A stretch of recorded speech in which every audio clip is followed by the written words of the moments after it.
datang di Beetle Channel. Semoga kita bahagia. Jangan lupa subscribe, like, komen dan share agar channel ini semakin berkembang. Terima kasih. Novel Kemenangan Dalam Hidup. Bab 2281-2285. Mendengar suara Selin, Jasper merenung sejenak dan berkata, Cory sangat berbahaya. Anda menonton berita setiap hari jadi Anda harus tahu. Keamanan Anda adalah hal yang paling penting. Jadi jangan datang ke sini. Setelah mendengar ini, alih-alih mengaku kalah, minat Selin justru terusik. Saya mendengar dari keluarga saya bahwa karena masalah ladang minyak ini, Anda menjadi sasaran di mana-mana di Basra. Aku ingin membantumu. Lagi pula, tidak banyak orang yang bisa membantumu dan aku salah satunya. Jasper menjadi tenang dan berpikir sejenak setelah mendengar itu. Dia tahu bahwa orang yang bisa datang ke Cory untuk membantu pada saat ini tidak hanya akan membuktikan persahabatan mereka dengan dia tetapi juga memiliki kekuatan tertentu. Kebanyakan orang akan terintimidasi oleh berita palsu yang menargetkan pedagang Summerland. Selin tidak takut, dan Maynard di Amerika Selatan tidak akan peduli dengan berita palsu ini. Selain itu, hari ini adalah tenggat waktu. Jika Jasper ragu-ragu, tidak ada yang bisa membantunya. Oleh karena itu, ia mempertimbangkannya berulang kali dan akhirnya memutuskan untuk setuju. Oke, tapi kamu harus berjanji satu hal padaku. Apa itu? Tanya Selin. Cory masih terlalu berbahaya di sini. Saya hanya perlu meminjam identitas Anda. Saya harus mengirim Anda kembali dengan selamat tepat setelah Anda datang ke sini dan menjalani proses transfer. Mendengar hal tersebut, Selin merasakan kehangatan di hatinya. Dia tidak berharap Jasper begitu peduli padanya saat ini. Tidak masalah. Lagi pula, aku tidak familiar dengan sisi itu. Jadi aku akan mendengarkanmu. Baiklah. Aku akan mengirimkan alamatnya dan kamu harus tiba sebelum matahari terbenam hari ini. Setelah menutup telepon, Selin segera pergi sementara Jasper menghela nafas lega. Ia segera menghubungi Pak Murik dan menyampaikan kabar gembira tersebut. Tuan, jangan khawatir. Saya sudah menemukan kandidat yang cocok di sini. Benar-benar. Siapa ini? Kamu tidak perlu khawatir tentang siapa itu. Singkatnya, pihak lain tidak takut dengan larangan Bella dan sedang dalam perjalanan. Murik akhirnya tenang setelah mendengar betapa yakinnya Jasper. Benar-benar. Itu bagus. Bagus kalau begitu aku akan menunggu kabar baikmu. Setelah menyelesaikan semua persiapan, Jasper melihat Julian muncul di hadapannya. Kami memiliki kandidat yang tepat. Benar-benar. Siapa ini? Tanya Julian. Selin Maynard.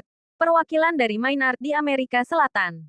Dia sangat mumpuni dalam hal kekuatan dan identitas. Bahkan Bella tidak bisa terus mempersulitnya kali ini. Bella bisa mengintimidasi orang lain karena dia didukung oleh kekuatan keluarga Rothschild. Namun, dia tidak bisa berbuat apa-apa pada Selin.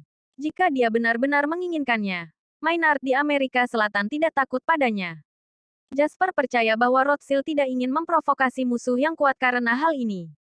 Juga, Julian, kamu harus melindungi keselamatan Selin. Selin harus memiliki pengawal yang datang bersamanya dari Summerland jadi kita tidak perlu khawatir. Yang terpenting adalah jalan setelah sampai di Bandara Basra. Kita harus berhati-hati. Terakhir kali, Jasper baru tiba di Basra setelah melewati banyak tantangan. Belakangan, Jasper juga mengetahui bahwa Bella mungkin menjadi alasan mengapa bandara setempat diambil alih. Dia tidak percaya bahwa perampok biasa memiliki kekuatan untuk menguasai bandara sepenuhnya. Julian berpikir sejenak dan berkata, mengapa kita tidak mengikuti rute lama dan memindahkan Miss Maynard ke Najaf menggunakan bus? Jasper mengelus dagunya dan berpikir sejenak, lalu menggelengkan kepalanya. Kami menggunakan metode ini sekali. Jadi saya pikir Bella akan mengambil tindakan pencegahan untuk kedua kalinya. Tapi kita bisa mengulangi trik yang sama dan benar-benar membuatnya marah. Jasper menyuruh Julian untuk mengikutinya membuat beberapa persiapan. Pertama, Jasper akan menyerang bandara untuk mengusir para perampok yang mengelilinginya. Kemudian, Bella pasti akan segera pergi ke bandara dan mencegatnya. Sementara itu Jasper meminta Julian mengatur konvoi kosong lainnya menuju Najaf untuk mengikuti kembali jalur lama.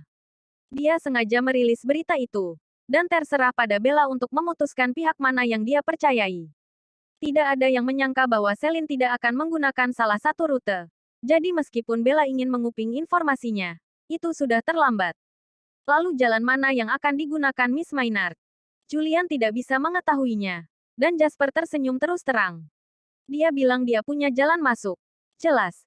Dia telah mengatur jalan yang tidak kita ketahui.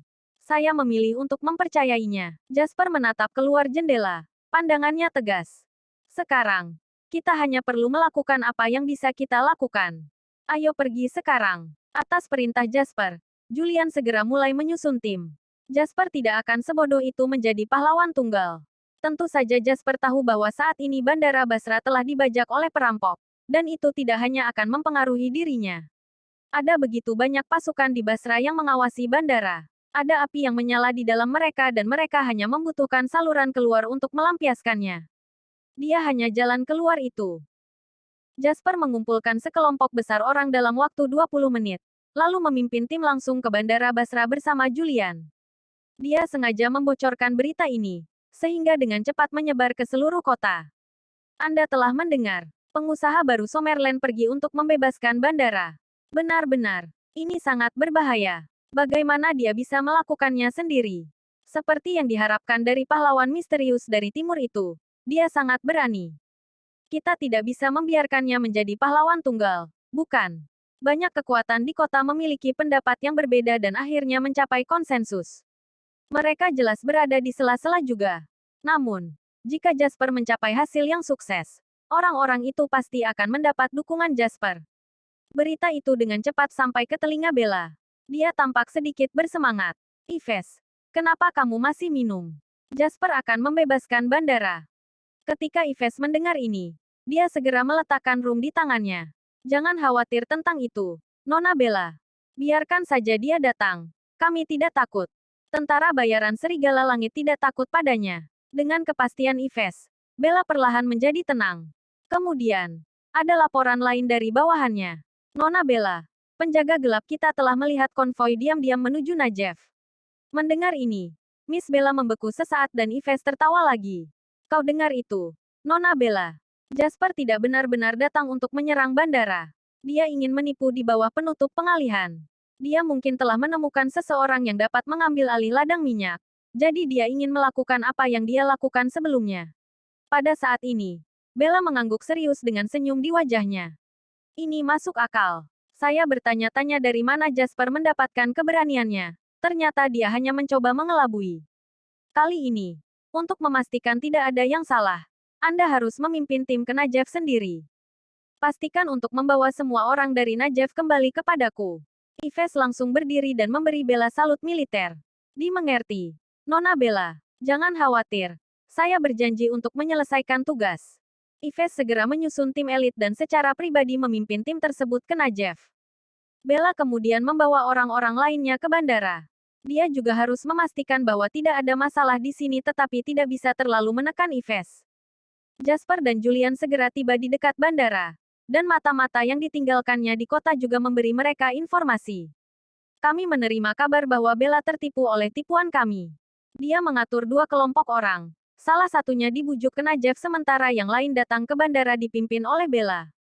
Setelah laporan Julian, Jasper mengangguk serius. Itu bagus. Karena dia yang memimpin. Aku harus benar-benar mempermalukan ayam. Jasper sudah memiliki rencana kasar. Bagaimanapun, Bella terbiasa mendapatkan perantara dan kambing hitam sebagai asuransi gandanya. Jika itu masalahnya, Jasper akan menurutinya. Hari ini, Jasper tidak hanya ingin mengembalikan bandara seperti semula, tetapi juga mengekspos Bella sebagai aktor di balik layar.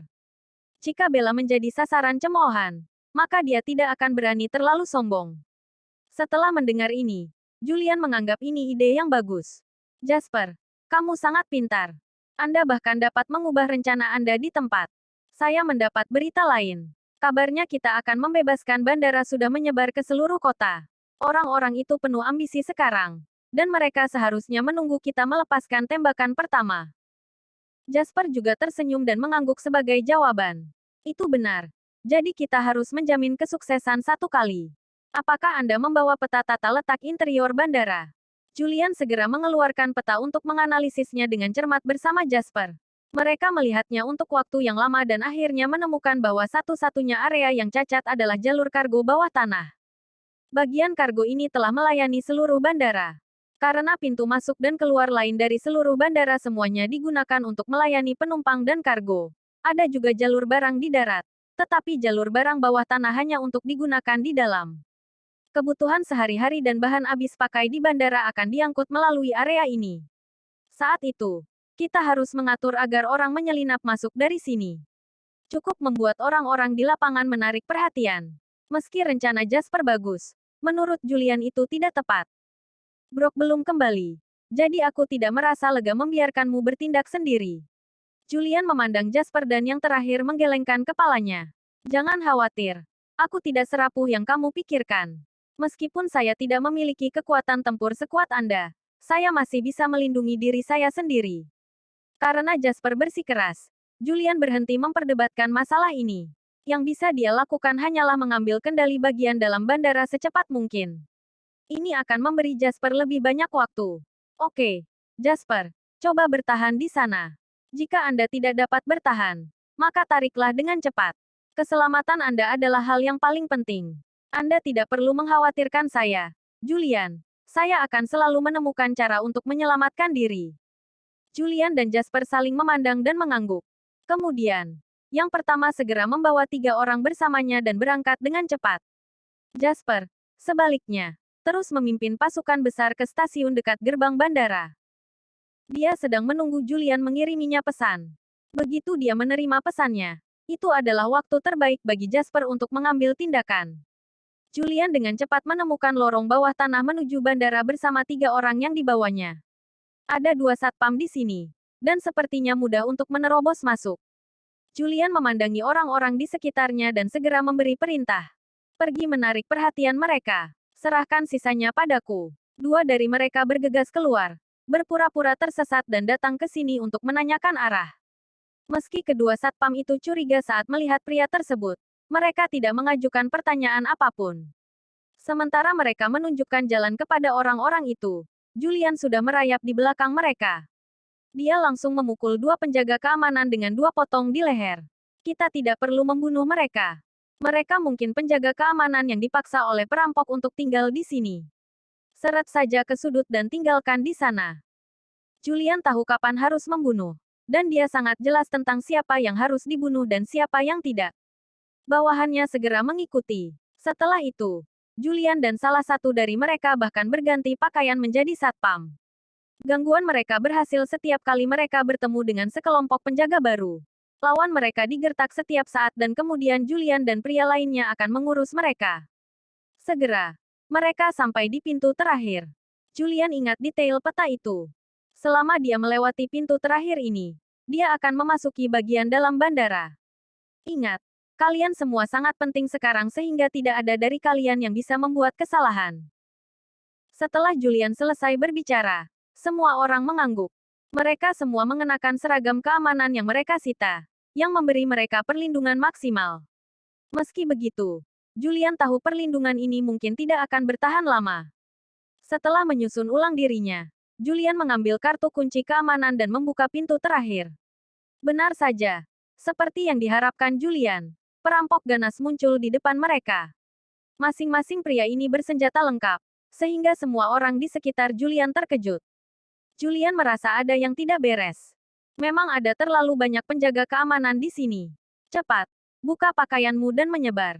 Jika Anda tertangkap, beritahu mereka bahwa Anda adalah penjaga keamanan untuk mengulur lebih banyak waktu. Situasinya kritis, dan Julian tidak memiliki cara untuk lebih memahami situasinya. Jadi dia hanya bisa bereaksi seperti ini. Orang-orang lainnya juga bingung. Jadi mereka bergegas mengikutinya. Namun, orang-orang ini bergerak terlalu lambat, sehingga mereka ditemukan di tengah jalan. Dari mana datangnya begitu banyak penjaga keamanan? Ada yang tidak beres. Dapatkan mereka. Para perampok berkerumun dan pemandangan tiba-tiba menjadi kacau. Meski sedikit menyesal, Julian hanya bisa kabur karena kekacauan itu. Dia bersembunyi di sebuah gudang kecil di dekatnya dan menelepon Jasper dengan cepat. Hei, Jasper, serang sekarang. Aku sudah menyelinap masuk, tapi aku masih agak jauh dari pusat kendali. Saya membutuhkan Anda untuk membantu saya menarik perhatian. Jasper mengangguk tanpa ragu setelah mendengar itu. Tunggu, aku akan segera memberi perintah. Dengan lambaian tangan Jasper, tembakan terdengar dalam sekejap di atas bandara yang awalnya damai. Bandara sudah lama dikuasai orang-orang bela. Sehingga ketika suara tembakan terdengar, dengan cepat menimbulkan kerusuhan. Apa yang telah terjadi? Dari mana suara tembakan itu berasal? Periksalah. Pemimpin perampok yang menjaga di sini adalah seorang pria berjanggut bernama Steffi. Setelah dia memberi perintah, bawahannya lari. Namun, mereka kembali tidak lama kemudian. Hah, apa yang sedang kamu lakukan? Jangan berani-berani melarikan diri. Steffi tidak percaya anak buahnya telah menyelesaikan tugas dalam beberapa menit. Namun, bawahannya berkata dengan malu-malu, "Bos, tidak perlu menyelidiki. Orang-orang itu sudah ada di sini. Apa? Bawa aku ke sana segera." Steffi tidak percaya ada orang yang berani begitu berani karena dia telah menjaga bandara selama hampir setengah bulan. Jika seseorang benar-benar berani datang, mereka mungkin sudah lama datang dan tidak akan menunggu sampai sekarang. Namun, ketika dia benar-benar pergi ke tempat kejadian untuk melihatnya, dia menemukan bahwa lawannya menerobos masuk dengan ganas. Hanya dalam beberapa menit, mereka telah merobohkan area seperti alun-alun di depan bandara dan gerbang. Steffi segera mengambil teropong dan melihat sekeliling. Dia merasa seolah-olah wajahnya bengkak karena tamparan itu. Apa yang masih kamu lakukan? Segera atur bala bantuan. Semakin banyak orang semakin baik. Diterima. Perintah Steffi dengan cepat menyebar ke seluruh bandara. Ini juga secara tak terlihat menyelamatkan Julian. Orang-orang yang tertangkap akan dihukum berat. Setelah perintah dikeluarkan, semua orang dengan cepat meletakkan apa yang mereka lakukan dan bergegas ke garis depan. Orang-orang yang diikat akhirnya menghela nafas lega, dan Julian muncul setelah itu. "Bos, berhenti berbicara. Cepat dan rebut pusat kendali bersamaku. Karena bahkan orang yang menangkapmu telah pergi. Seharusnya hanya ada beberapa orang di pusat kendali." Julian dengan cepat melepaskan tali mereka dan membawa semua orang ke bagian yang lebih dalam dari bandara. Mereka melewati satu pintu demi satu pintu. Tidak ada orang di sana untuk menjaga mereka lagi. Setelah sekitar 10 menit, Julian dan yang lainnya akhirnya tiba di pusat kendali. Melihat keluar jendela, dia melihat ada 4 atau 5 orang lain yang ditempatkan di sana. Semua orang bersenjata lengkap, dan perlengkapan mereka memang jauh lebih baik daripada yang digunakan Julian. Akan ada banyak korban jika mereka bertarung langsung. Namun, Julian tidak bodoh. Jadi dia langsung berimprovisasi. "Kita tidak bisa lagi memancing mereka pergi sekarang. Ayo lakukan trik lama. Matikan lampu." Julian tahu bahwa pusat kendali pasti mendapat informasi dari luar. Jika Julian mencoba menipu mereka lagi, itu sama saja dengan kematian. Oleh karena itu, dia memikirkannya dan memutuskan bahwa mematikan lampu akan menjadi pendekatan terbaik. "Tidak masalah. Serahkan pada kami." Julian mengangguk. Begitu lampu padam, giliran dia untuk bersenang-senang. Dia melambaikan tangannya, dan semua orang bubar untuk melakukan bukit pasir mereka. Salah satu dari mereka berlari agak lambat sehingga ditemukan oleh orang-orang di pusat kendali. "Siapa orang yang baru saja lewat di luar? Ada yang tidak beres. Kejar dia." Dia mendengar bahwa dia telah ditemukan. Tetapi pria ini tidak bodoh. Jadi dia meniru Julian dan mulai berimprovisasi. Dia memutuskan untuk terus berlari untuk membeli waktu Julian. Saat Julian sampai di pintu pusat kendali, lampu di atas kepala padam. Dia bergegas masuk dengan cepat dan langsung berurusan dengan orang-orang di sana. Pada saat lampu menyala kembali, Julian telah menguasai pusat kendali. Dia segera memberitahu Jasper kabar baik itu. Jasper dengan cepat menjawab telepon yang berdering. "Hei, Jasper. Aku punya kabar baik untukmu. Saya telah mengambil alih pusat kendali bandara." Jasper tersenyum dan berkata, "Julian, kamu melakukan pekerjaan dengan baik. Banyak orang dari Basra datang untuk membantu kami. Kami pasti akan menang hari ini." Sementara Jasper menunggu kemenangan, Bella tiba di bandara. Sebelum dia keluar dari mobil, dia melihat tempat itu berantakan dan pemandangannya sangat kacau. Bella dibawa ke tempat yang aman di mana dia bertemu Steffi, pemimpin perampok. Bersambung. Terima kasih telah menyaksikan dan terima kasih telah mendukung channel ini.